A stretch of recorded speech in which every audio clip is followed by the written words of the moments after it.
I'm Bryan Houston. We're here with Kelly Hitchcock, owner and operator of KH Fitness in Tyler, Texas. We want to make very clear up front we're going to be talking about nutrition today. Kelly is not a registered dietitian, but he has a great deal of experience with nutrition in terms of trying to lower body fat, get people in the shape they want to be in. And you've done probably as much studying or more than most registered nutrition dietitians have, haven't you, Kelly? Yes, I mean it's just something that I've always been really interested in. I am not a registered dietitian, but however, I do go and speak at some college classes about the effects that nutrition has on our body. I've done it at several schools. All of the information that I give out, it comes from college textbooks. So I just want everyone to know that this is not something that's my opinion. This is something that is science. And one of the little lingo or jingles we use around here is this is not magic, it's math. And when you run the math, it works every time. It works for every man, every woman, every child. It doesn't matter. The numbers count. Okay, very good. So we got that disclaimer out of the way because I do want to talk to you about this. March is National Nutrition Month, and we'll talk a little bit about that. But the big news coming out in the news today has to do with the USDA, I guess, changing the food labels and the requirements for food labels on the food that you buy. And I want to get your insight on this. Can you kind of explain what it is they're wanting to do and what exactly is the goal here? Well, I think the goal is good. The goal is awareness. And I think that's one of my big things that I always promote is personal awareness. We have to be aware, and then we go from there. I think that if you are someone that does read the labels, it may help you a little bit.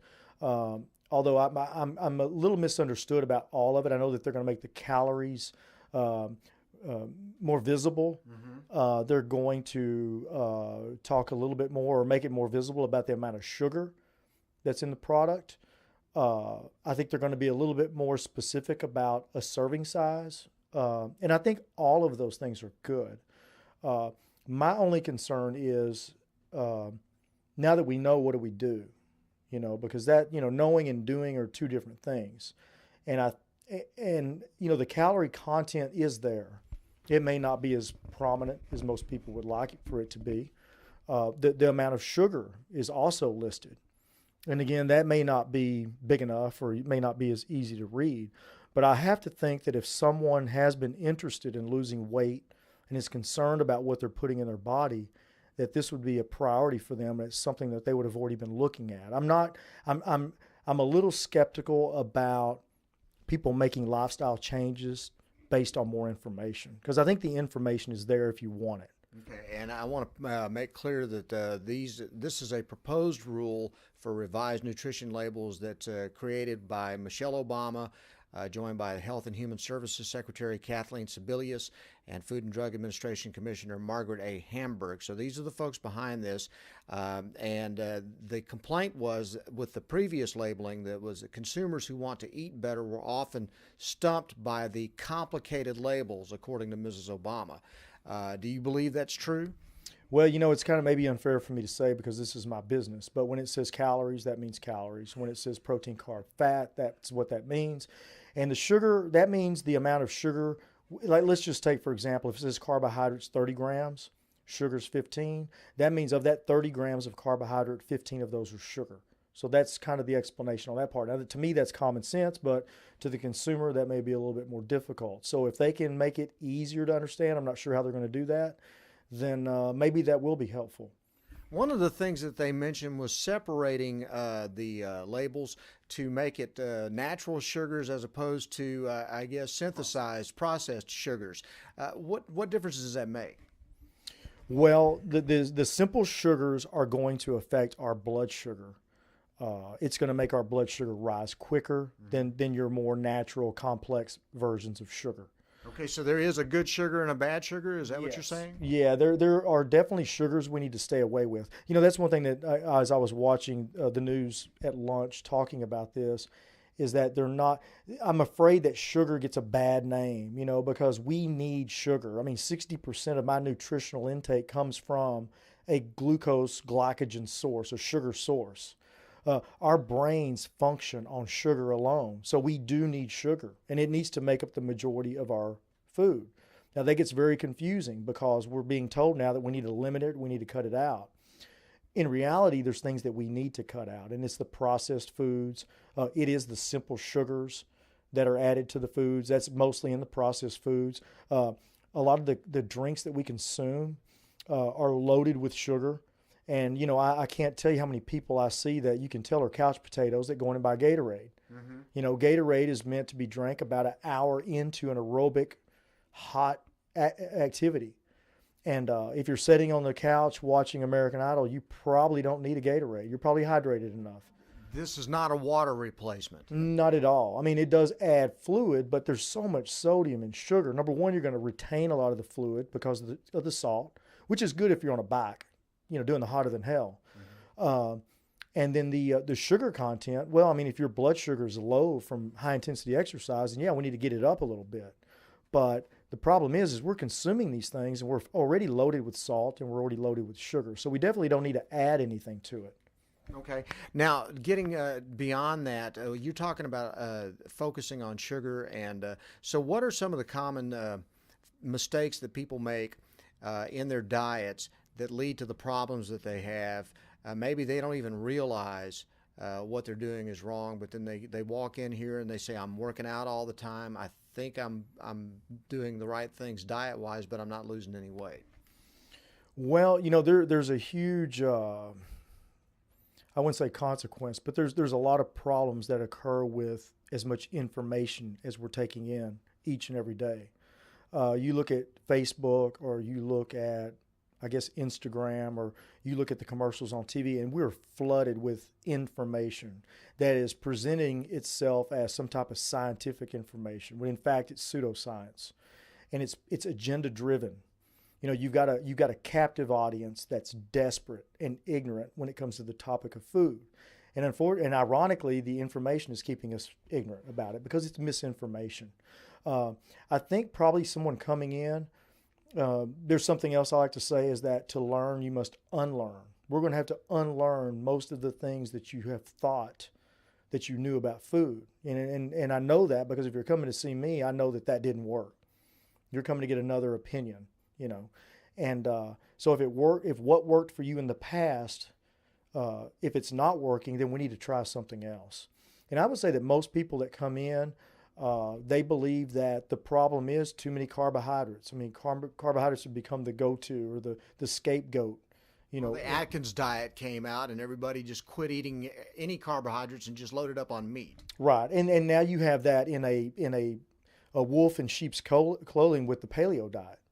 I mean, it really is a high-protein, low-carb diet. I mean, you can put any name on it that you would like, but it doesn't change the fact of nutritionally what it is. Do we need to eat less carbs? Yes. Do we need to eat less protein? Yes. Do we need to eat less fat? Yes. Okay, so yeah, okay. Carbs are bad. Okay, well, I could say protein's bad, and I could say fat's bad, but we don't do that because we know that within the protein groups there's healthier choices. Within fats, there are healthier fats that we need. And that is so true for carbohydrates. Carbohydrates are very, very important in brain functioning and the sparing of muscle for fuel. Okay, our body prefers to use carbohydrates for fuel. It's like putting gas in your tank. That's what your body prefers to run off of. And it's a mixture of fat and carbohydrate, okay? But fat only burns in the flame of a carbohydrate, if that makes sense. The only time you're going to really access that fat is when there's a lot of carbohydrates present, okay? Or I shouldn't say a lot, but the right amount, okay?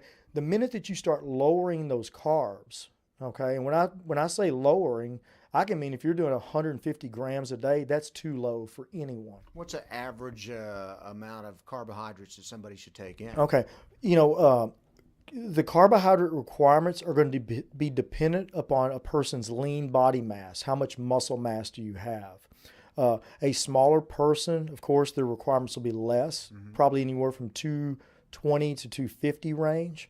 A bigger person, when I say bigger person, let's say 180 pounds, their nutritional requirements for carbohydrates will be around 350. Now, there's a lot of other factors that go into that too. What is your activity level? Mm-hmm. Okay, what type of activities do you do? So we make nutritional adjustments accordingly to lean body mass. I don't care if you're a man or a woman, that doesn't come into the equation. It's lean body mass and activity level. Those are the two things that determine how much you need to take in. And you mentioned a few minutes ago the right kinds of carbohydrates. So give me an example of good carbohydrates, bad carbohydrates. Okay. Your good carbohydrates are going to be the ones that are natural, like your potatoes or rice or sweet potatoes. And I know these are all things people are going, oh my gosh, I can't eat that stuff because it's white. Mm-hmm. That's really not a scientific explanation why you shouldn't eat something because of the color. Oatmeal, cream of wheat, some of your whole wheat, mainly just your basic plain whole wheat bread. And then there's other cereals that they have out now, like the Goleen, the Kashi cereals are good to eat. And then there's various others, Cheerios that are whole wheat, the shredded wheat, not the frosted shredded wheat, but the shredded wheat. Those are examples of good, complex, and vegetables and fruits. Okay. Those are good examples of complex or carbohydrates. But where do we get most of our carbohydrates from? Okay, most of our carbohydrates come from prepackaged foods, okay. And also white bread, pastries, flour. You're talking about a lot of things, though, that have a lot of sugar on them a lot of times. Some of those things kind of come hand in hand, don't they? Oh, well, yeah. I mean, anything white, like the white bread is enriched flour. Mm-hmm. Now, that I don't want somebody to confuse a white potato. I mean, mm-hmm. Again, let's don't go on the color thing because there's good and bad things of all colors. Right. A baked potato is more of a complex carbohydrate, has a lot of vitamins and minerals in it. Now, something that needs to be discussed too that I think has really misled a lot of us is the glycemic index. Because I know a lot of people stay away from baked potatoes or sweet potatoes or even carrots, because of the high glycemic index. Okay, the glycemic index is a measurement of how quickly the blood sugar rises after you eat that carbohydrate. Okay, the way that we can cut that number in half is to never eat a carbohydrate alone. You always want to eat a protein with the carbohydrate. An example, you might want to have a chicken breast with your baked potato or okay. Fish. These would be two things that would help to lower the glycemic index. Also fat, you want to have a little bit of fat. Now the fat will typically piggyback off of the protein. I mean, if you eat chicken, there's going to be some fat in that. If you have fish, depending on what you eat, there's going to be a little fat involved there. But all of those things go to lowering that glycemic index. Now, the problem with a baked potato is not the potato. The problem with the baked potato is what we put on the baked potato, which is usually butter, sour cream, and various bacon type products. So that's where the problem comes in. But the food itself is not the issue. Okay. So when it's all said and done, where can a person find the right information when they're trying to determine what they should eat, what they shouldn't eat? Because like you said, there's a ton of information out there. Not all of it is correct information.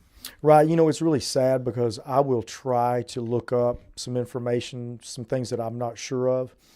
And unfortunately, your main sites that appear on that first Google search, they have been, I don't know how you do it. I know there's a way to do it, but they have been used by all of the fad diets trying to sell their agenda. And so you may end up having to go back to page 15. And a lot of times we're not educated enough to really know even then when we get there if it's the right, accurate information. One site that I really like and I recommend most people to go to is called myplate.gov. Mm-hmm. And it's a great site. It gives you a lot of information, not only for adults, but for children. Another good site is the American Diabetes Association, because we all should be eating the way that dietitians recommend diabetics to eat, okay? Because diabetics have a problem with blood sugar. Mm-hmm. So what the diabetes diet is it helps to control blood sugar through eating food. Okay, we can control how high it goes or how low it goes by the mixture of food and the choices of food we eat. And so there's a lot of good suggestions on there, meal plans, food list, things to avoid, and things to try to make your diet more composed of. Okay, so you don't have to have diabetes to eat this diet and have it be very effective for you, both in controlling your weight and also controlling your blood sugar spikes and so forth. Oh, not at all. I'm not sure if we're aware of it, but 95% of Americans are type 2. That's a self-induced issue. I mean, there are some rare occasions, a real small minority of people that have some blood sugar issues that are not overweight, but the majority of the type 2 diabetics can be, I want to say, cured by changing their diet. I mean, that's something that we've created ourselves. Now, type 1 is a disease. It's when there's actually a problem with the pancreas, and we don't have the ability to release insulin to shuttle that food somewhere. And so, that's we're going to require medication. Right. But for the most part, the type 2 diabetics are just you and I. I mean, it's just that we have bad eating habits, and our storage sites are filled up with food. I mean, they're filled up with fuel, and we keep eating. We eat our body's ability to store it somewhere. So we have a lot of sugar floating around in the bloodstream. So if we wanted to hibernate, we'd be in great shape, but that's not what we're trying to do. No, I mean, we want to be active, and you want to run the motor being the muscle. As we age, our metabolism slows down. It's a combination of improper eating habits and a sedentary lifestyle. So we need to, but this isn't something that you have to dread or have this negative adverse reaction to, because it's really about moderation in food and moderation in exercise. You don't have to kill yourself. Okay. Bottom line on all this, what's the takeaway?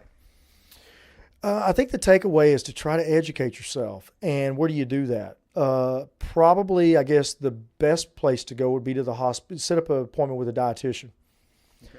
And I mean, if especially if it's pertaining to health issues, but that's probably going to be the most scientific information you can do. Now, if you're self-motivated, go to the websites that I've mentioned. You can even talk to, we've got an incredible wealth of knowledge in this town at your universities. UT has an excellent nutrition department, excellent kinesiology department. So does TJC, and even UT Tyler, the health center. I mean, there's all kinds of programs out there for people that are concerned about their weight and diabetes. I mean, the diabetic diet is what we need to be doing. Very good. Kelly, I appreciate your time as always. Next time we talk, we're going to continue on this National Nutrition Month thing and maybe talk a little bit more about what it is we're putting in our mouths and how it's killing us. That's great. Yeah, it's kind of ironic. I mean, we need it to live, and then it ends up being the thing that's killing us all. Good deal. Kelly Hitchcock with us from KH Fitness. Appreciate your time. Thank you, Bryan. Thank you, sir. Kelly Hitchcock, you can check out, again, his blog. Where can you find that? Kelly Hitchcock blogspot. Okay, very good. And, of course, you can also check all this out on rattleandhumpsports.com as well. Thanks very much for listening. We'll talk to you next time.